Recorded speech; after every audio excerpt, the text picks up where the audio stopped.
Hello everyone, welcome to Project Veritas headquarters and the infamous Wall of Shame, where journalists print retractions and corrections in articles questioning our journalism ethics. That's why it's so outrageous.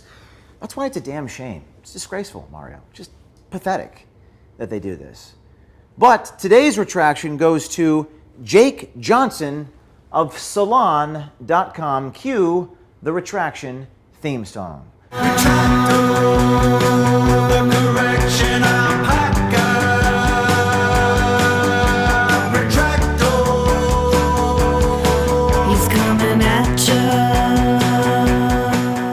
This is retraction number 326 for Project Veritas. In the Salon.com article, headline reads, quote, Trump riles up Minnesota supporters with racist attack on Somali refugees. The original stated, quote, Project Veritas, a right-wing group that is notorious for spreading deceptive footage.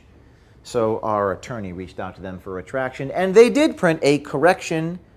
Quote, an earlier version of this article described Project Veritas as a right-wing group that is notorious for spreading deceptive footage. In a statement, General Counsel disputed that characterization and said it was a coordinated disinformation campaign, claiming that certain media outlets have engaged in such a campaign against Project Veritas because they project onto us that which they are. In fact, they're a notorious left-wing organization deceptively editing things, so they accuse us of doing this. But Mr. Johnson has printed a correction. Salon's got probably, I don't know if they're the Tom Brady, maybe they're the Drew Brees or Brett Favre of retractions. They are pretty close to being number one. Salon.com, and this of course comes on the heels of today's article, Project Veritas could face legal liability for postal workers' ballot fraud allegations, experts say. They always like to talk about these experts. Who are these experts? Are they sock puppets? Are they fake? Are they professors in a room? We don't know. But this is obviously hogwash. It's absurd that they would say that we face liability for interviewing a whistleblower who has now doubled down. So we will put the Salon.com retraction, as you can see if you look over there. The retractions are now adorning the walls. They're going to go on the ceiling. It'll be like TGI Fridays in here. And Mr. Johnson, you know, all of this could be avoided if you just stuck to the facts, if you just did your job. But instead, you're going to get the alpaca treatment. It's got a little bandana on it.